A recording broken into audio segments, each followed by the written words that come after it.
Upheaval, Reckoning, Chapter 49, The Lastborn. Defeated by a slovenly gang of mortals. Have you no shame at all, Ridentum? How are we supposed to make our stand in this world now? It was difficult for Luna to grasp the emotion behind Fulmen Lancia's words. There was genuine scorn in there.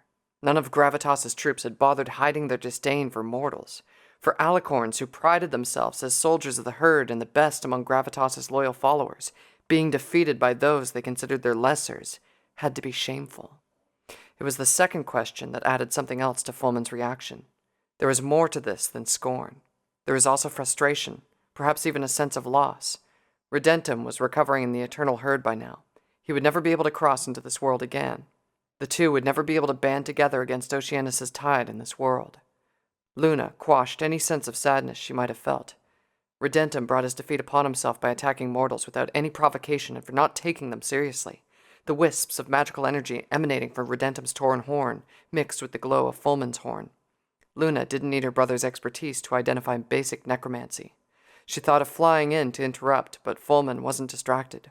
All she would accomplish would be to charge into a readied spear. The spell was over in a few more seconds. She braced herself, a few of her own spells ready for whatever Fulmen did. Arcs of golden electricity coursed through Fulmen Lancia, surging violently into the ground and lashing at the air menacingly.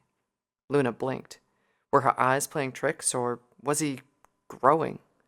Celestia hovered next to Luna, her blade of light by her side. She looked over to Twilight and the others as they regrouped at a distance. It was easy to see the pride in her eyes. They've done their part. It falls to us to finish this. That's easy to say, big sister, Luna replied. It seems to me the enemy we were hard-pressed to begin with just became stronger. Stronger, perhaps, Celestia said, but also angrier. We can use that to our advantage. Celestia was right on both counts. Twilight Sparkle and her friends had done well in bringing down Ridentum Maliorum, but to expect more from them this time would be unreasonable. They gathered around Fluttershy, who was still lying on the ground. Their injured friend required healing, at least attention for the moment. The rest of them had not escaped the fight unscathed. That left just her and her sister. With Celestia, a stroke of lightning flew from the tip of Fulmen's spear. With a gasp, Luna raised a shield at the last moment. The bolt tore violently through the barrier, narrowly missing her back as she dove. Every hair on her body stood and the skin on her back singed with the bolt's passing. The bolt may have broken through her hastily constructed spell, but it had been diffused enough. A powerful shockwave of sound followed it, hurling her to the ground with a deafening boom. She struck the frozen earth, hooves first, skidding briefly before she righted herself. She looked up and jumped backwards just as a massive spear struck the ground she had been standing on. Luna! Celestia dove in when it became clear that Fulmen was focused on her sister. She aimed for the now enlarged gaps between the bronze plates of the target's armor. Fulmen Lancia, despite having grown to 3 times the size of his partner, had not lost the slightest amount of his reflexes. He whipped his spear around, tearing a giant gash into the earth itself, and nearly slammed the metal haft into Celestia. The blade of light flew towards the gap between Fulmen's neck plates and the champron, but he was already several steps back and aiming his spear before it could get there. With a snort, Celestia flew back. Luna flew in while her sister recovered.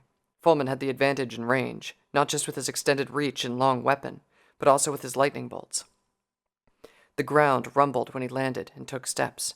All it would take from him was one good hit. Even a glancing blow would severely injure her. Her horn glowed anew. His eyes may have grown, but they worked the same way they did when he was smaller. The danger had merely increased. The strategy only needed some adjustments. Several shadows emerged from her again. Their blades weren't going to hurt Fulmen as they had earlier, but it should buy her sister some time. Luna brought out a dozen shadow clones. Fulmen's answer was a bolt of lightning with just as many forks. They struck with perfect accuracy, destroying the illusions before they could barely even separate. The explosive shockwaves forced Luna to raise her shield again. Shards of rock struck the protective magic as she flew back. She looked around worriedly, hoping that Celestia didn't get hurt by that barrage. Have you exhausted your little bag of tricks, Lastborn? Fulmen Lancia said. His voice, deep and powerful enough at his regular size, boomed from his champron. I hope not. I have a storm at my spear's tip still waiting to be unleashed, and I'd like a moving target. Oh, a storm, is it? Luna replied. I hope it has more wind than your fat friend's hooting. It was difficult to tell if her taunts had any effect. Though Fulmen should be angrier now, his movements were still precise and controlled. Luna finally caught sight of her sister. Celestia had fallen a good distance behind her. Other than a few banged-up portions on her barding and the pants of exertion, her sister looked fine. She considered her next move. She had underestimated just how well Fulmen Lancia wielded his lightning bolts. Simple illusionary tricks weren't going to be effective, not when he was done underestimating her. If only she could tear through that shield he had around his mind. She glanced towards Celestia again, wishing she had her sister's talent for dispelling. At full strength, Celestia would have dismantled that mind shield with practiced ease. She waited until Fulmen pointed his spear at her again before casting her spell. Like a massive glob of ink, darkness descended on Fulmen Lancia. Several arcs of lightning erupted from the resulting globe, but Luna easily dodged the blind strikes. The sound of Fulmen flapping his wings emerged from the darkness, but the globe clung to him like a sticky cloud. No additional bolts flew. The initial shock had already worn off, and Fulmen was either working to dispel her magic or pinpoint her location. She already worked on the next spell, expertly weaving thicker strands of shadowy material in the air with her thorn. If her darkness globe resembled smoke in its texture, these strands were more like tar. She sent them gliding towards her foe. Though she couldn't see Fulmen in her darkness, she didn't have to.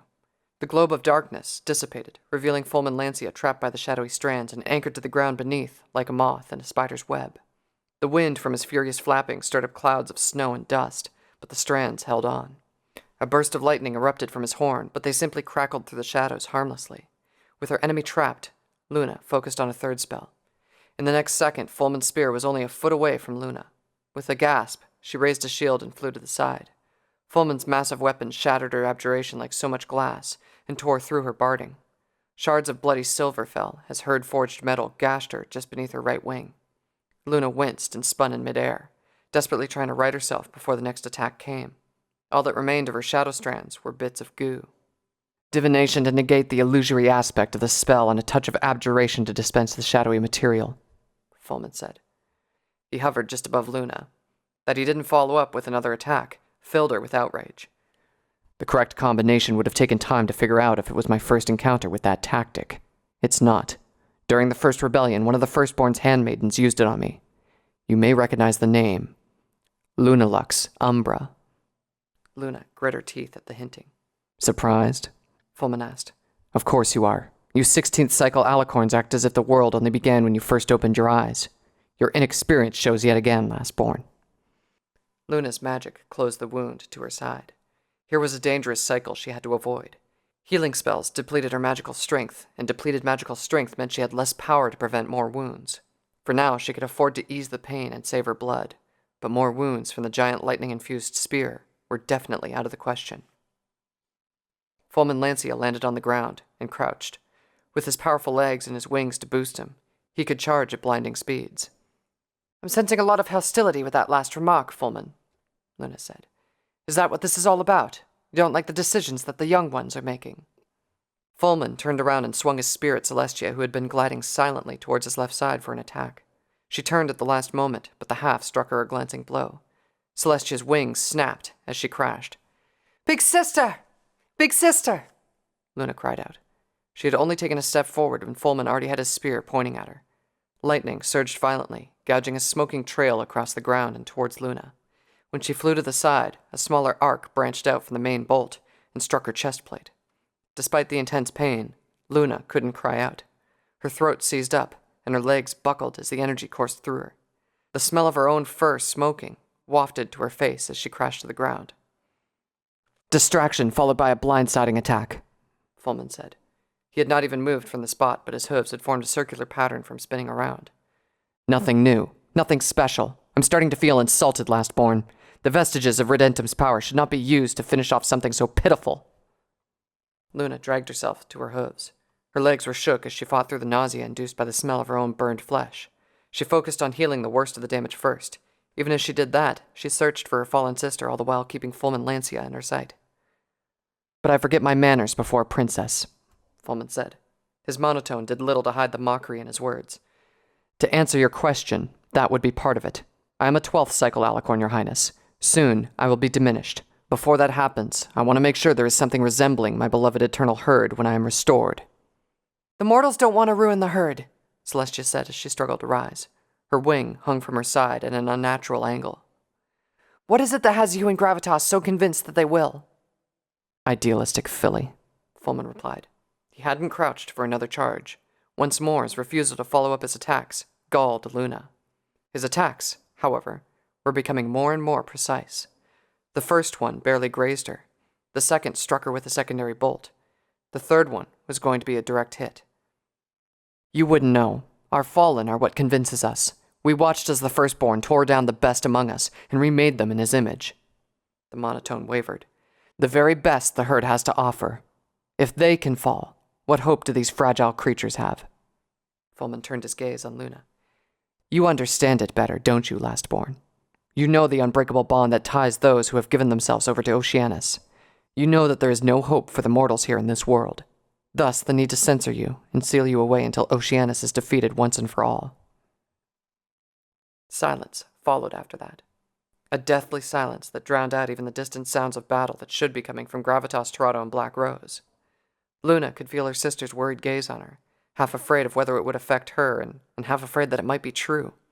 This soldier, he had a lot of nerve to speak of it. He had a lot of nerve to even speak at all. "What do you know of me, Tool?" she asked, her voice turning into a fierce hiss. "What does a glorified puppet who takes pride in being told what to do by others know of what I've done?" Another bolt of lightning flew. The aim and timing was perfect. Its main body struck Luna and flung her across the ground. As electricity violently surged through her body, her healing magic surged back with equal ferocity. Flesh mended as quickly as it burned up. When the lightning bolt had expended itself, Luna was standing upright and unharmed in the middle of a charred patch of ground. Sections of her barding had melted from the attack, but she didn't mind them, even if some of the silvery metal had fused to her coat. "Bold and reckless," Fulmen said. "Did I hit a nerve, lastborn? You think you can out-heal every attack I make and expect not to tire first?" "I hated my sister," Luna said. "I hated Prima Regia Puella, Filia Solis, second-born, eldest daughter, dearest sister. Neither Oceanus nor Umbra forced me to feel that way. Don't talk to me about not being able to resist. I had every chance to refuse, and I turned them all away." "Luna," Celestia called out, "don't let him bait you into head-on combat. Play to your strengths." "And what do you know of my strengths?" Tendrils of dark blue magic crept up and down her horn. Scorn radiated from Fulmen's casual stance. He recognized a phantasm spell, and he was confident in his mind shielding. Luna pointed her horn, not towards Fulmen, but towards her sister. Celestia's eyes widened. "Luna, what—" "I'm sorry, sister," Luna thought. "I cannot challenge his mind shielding as it is, but I also don't need to look to know what he fears the most. I just need a memory to base the illusion on. It doesn't have to be his." The message was not telepathic. Luna couldn't afford to work on that spell in the midst of her illusion weaving. It was empathetic, and the confirmation in Celestia's eyes showed that she understood. Illusion and enchantment were traditionally compatible domains of magic. No proof of that was greater than the existence of phantasms, spells that cut into their subject's subconscious, exposed their darkest fears, and custom-crafted illusions out of them. But phantasms were limited by their specificity. A traditional phantasm created from Celestia's mind could only be seen by Celestia. Everybody else would just see vague, hazy images. That was the line that Luna had to manipulate. She had a good idea of the fear her sister shared with this arrogant soldier. A phantasm would pull the image out, but she had to construct it through figments and glamours. Mixing and matching illusions at this critical moment was dangerous, and if she blew up the spell in front of Fulmen, she wouldn't survive the humiliation, even if she did live through the fight. Fortunately, and infuriatingly, Fulmen Lancia was still not attacking. Perhaps he was so confident in his defense that he waited for the chance to counter and further humiliate his opponent. Perhaps it was simply astonishing to see his opponents, supposed close sisters at that, suddenly turn on each other. He may even believe that Luna was doing this to curry favor from Gravitas and reduce her sentence. The exact reason didn't matter, only that he was going to regret it. Luna held her breath as she sifted carefully through her sister's mind. At her full strength, the shielding around Celestia's mind would have been nigh impenetrable. Her sister would violently eject her with an extra dose of smiting to discourage repeated attempts. That Celestia was willing to go through this with barely a flinch, even without that security, showed a trust that Luna was determined to prove well-founded. Even with the care she moved with, it didn't take long for her to find what she was looking for. Though she had heard the tales, seen some of the damage he had wrought when he tore a trail across Imperia and towards the Eternal Herd's throne, Luna had never seen Oceanus face to face. This wasn't true for her sister. Celestia had seen Oceanus, known him for a time, likely known him better than any pony else. Luna unleashed the next part of her spell. A globe of darkness descended once more, not upon Fulmen, but upon her. Hidden temporarily, she began to garb herself. Her sister's memories of the firstborn were strong. That easily proved useful. She needed more than an image to form a powerful enough illusion. She needed scents, sounds, tactile sensations, and specific actions. The abundance of these sensations quickly proved frightening. The temptation to go through each incident tugged at her, but she vehemently rejected them. She had what she came for, and it was only right to withdraw as soon as possible. That's enough paltry tricks, Fulmen said. The darkness around her scattered like smoke blown away by a gale. In a blink, Fulmen was already upon her, the tip of his spear a mere foot from her neck. His reaction as soon as he noticed her form was one to relish for a while. Fulmen Lancia halted in his tracks. The powerful surges of lightning crackling all around him disappeared. It wasn't just him. Celestia stared wide-eyed and gaping. A burst of shadowy strands flew from Luna's horn, smothering Fulmen's spear like tar and pushing it, along with him, backwards. He crashed to the ground, entangled with the same shadowy strands as earlier. His remedy was not at the tip of his horn, however. Insolent hoof soldier, you will suffer for standing before me. The voice was pitch perfect, harsh like a frigid wind and controlled with an obsessive, exacting hold. Luna's own experiences made sure of that. She spoke with the Firstborn's voice and stared coldly with the Firstborn's eyes. Oceanus never raised his voice, never hurried his step, and never showed a face that he didn't want you to see. Perfect. Celestia had seen him in the past. Unfeeling. Luna saw him. She would have never gotten along with the Firstborn if she had met him during his time in the herd. As for appearances, it was his silvery wings that she flapped, and it was his shimmering mane of water that flowed all around her. There was no need to account for whatever form Oceanus now had, while he resided in this realm of watery darkness. It was this form that ravaged the eternal herd during the first rebellion. Every witness made it clear enough. This is the awful truth that the Firstborn showed you, wasn't it? She thought. The Firstborn showed you that we're not as high and mighty as you and Gravitas so desperately wish we are. That's why you keep taking it out on the mortals. That's why you're so terrified of any advantage the Firstborn might gain. Luna unsheathed a translucent ice-blue blade, enjoying the sight of Fulmen quailing as she did so. A cry from her sister brought her up short. Celestia was staring at the blade in frozen panic, clutching at her right eye as if it had been struck. This form was born of a shared fear between Celestia and all of those who had met the Firstborn personally. Luna focused on Fulmen's mind shield. His will wavered. Without a strong will to support it, even the mightiest shield collapsed easily. She abandoned her illusory form and began to dispel. She didn't need her sister's finesse at this point. She ripped the shielding apart like a filly with a hearth-warming Eve present, finally exposing the soft, vulnerable psyche hiding behind it. The cry of panic from Fulmen signaled victory. Luna breathed in the rush of triumph, savored it above everything else at the moment, then plunged in with her most vicious, true phantasms. She had no compunction about looking this time. The sight of this brave soldier, so willing to exterminate others without hesitation, so arrogant in executing her, weeping in fear, should be vindicating. She flooded his senses with illusion magic and plunged him deep into a darkness crafted only for him. "These visions are false!" Fulmen shouted as defiantly as he could. The fear that gripped his voice choked the defiance out quickly. Luna paid no attention to his disbelief. Recognition alone did not always stop illusions, especially when the fear they evoked was carved so deeply into the mind and body. Out of the darkness, hundreds of mortal hooves clung to Fulmen. Tiny glowing eyes surrounded him like a sea of stars. He tried to beat them back, but the morass of limbs and eyes clung to him tightly, ignoring his flailing spear and hooves. He fired a lightning bolt, but all that came out was a feeble spark that fizzled against the abyss all around him. "Stop these lies!" he shouted. "Lastborn, I know you're out there!" There is nothing false about what you're seeing. An alicorn stallion emerged from the darkness. This one would have been around Celestia's height. He was muscular but sleek. It was difficult to make out the color of his coat as he appeared to be splattered with black ink. His silver barding was rent in many places. Some of the metal was barely hanging on to him. His mane came out as thick wisps of crimson vapor. One of his wings was a crumpled, mangled mess that hung limply by his side. "Gladiolupus," Fulmen said. It sounded almost like a whimper. "The best among us," he had said earlier. Perhaps it was this pony he meant. "I thought I told you that I'm using a different name now. Abyssospatiator. Use it, or call me not at all." "Why are you here?" Fulmen asked. "You cannot stop this tide, Fulmen. Nothing can. It's just as he promised at that time. Those who will not kneel will be dragged down to the depths."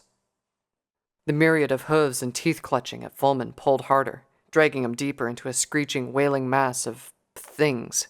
The only things visible were the sharp teeth and the countless shining eyes. His screams were elating. The fight was over. At this point, Luna was merely exacting revenge. That's the problem with you earlier psychoalicorns, she whispered. You live through one ascension and you act like you've seen everything. The blackness swallowed Fulmen completely, but his long, drawn-out scream still filled Luna's ears. "That's right," she shouted back. "Fall into the abyss you're so scared of! Scream, fallen! Luna!" The powerful voice, Celestia's version of the so-called Royal Canterlot voice, dispersed the darkness. The next thing Luna knew, she was back in Skymere Lake. With a gasp, she pulled out the last vestiges of the phantasm. In front of her was Fulmen Lancia, no longer a giant, and curled into a shaking, screaming ball. Celestia stood across her, her eyes narrow and angry. Big sister, Gracia and Victoria. Celestia looked at Fulmen and then sternly back at Luna. What had been done was clear enough. Luna raised her false regalia and slashed as hard as she could, all but severing Fulmen's head. A flash of light erupted from the fallen alicorn's eyes and mouth briefly. Peenitet, she whispered. She stepped back and looked away from the body. The elation of beating Fulmen was gone. Only shame was left. She couldn't even look her sister in the eye. It is not me you have harmed, Celestia said. This is your victory you would have spoiled. Her voice softened. You picked a clever way to defeat his mind-shielding little sister. Thank you for being careful. A small smile creased Luna's lips. Before she could say anything else, however, she remembered that there was one more foe to take care of. She searched the skies around them. They had flown quite a distance from where they started fighting, but she could still catch a glimpse of her brother and his treacherous student. The sky was perfectly clear and silent.